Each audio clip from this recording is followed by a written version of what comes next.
salitang napakinggan mo sa buhay natin. Kaya sabi niya, I am the provider. I am the Alpha and Omega. Sabi niya, ako yung manggagamot. Doon nga po sa seminar, may hinihika. Sabi po nila, mayroon po sinikmura. Gusto nang umuwi, walang gamot doon eh. No, palayo ng gamot. Pero salamat sa Diyos, hanggang Friday, nandun sila. Ano po? Nagpipray. Pinagpray po. Pagka sinumpong, nung sinumpong ay, Pastora, di na po ako makahinga, sabi. Sabi nila, tinawag po kami at nagpray. Praise God. Hanggang Friday, andun po sila, nauna pa kami umuwi. Pag sinabi ng Panginoon na siya yung magagamot at napakinggan natin, sinabi ng pastor, kasi po kami lang ang mouth speak. Ano po, kami lang nagpapahayag.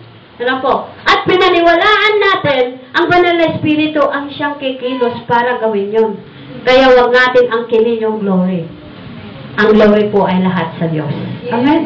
Praise God. Kaya po siya yung banal na Espiritu na nagiging buhay. Ang salita ng Diyos sa buhay natin na sabi niya, ang banal na Espiritu ang siyang kailangan po natin para magawa natin yung pinagagawa ng Diyos sa buhay natin. Amen?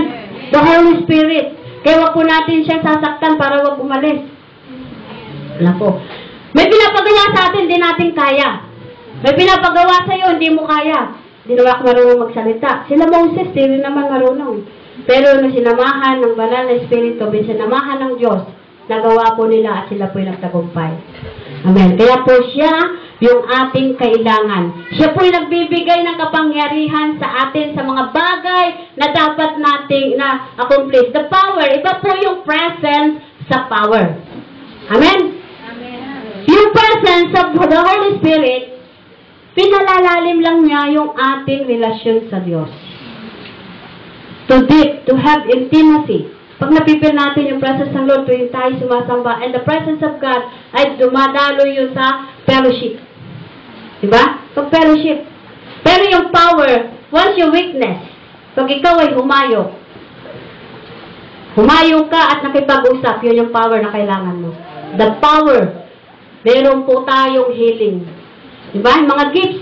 Bakit natin yan? Hindi po for salvation to, yung power. Ito para sa ministering ibinigay sa atin ng Diyos to accomplish. Matapos natin yung pinagagawa ng Diyos, kaya po kailangan natin ito. Kaya pag humayo ka, nag-pray ka sa isang tao na may sakit, ano po? Gumaling yung pinag-pray natin na may dito.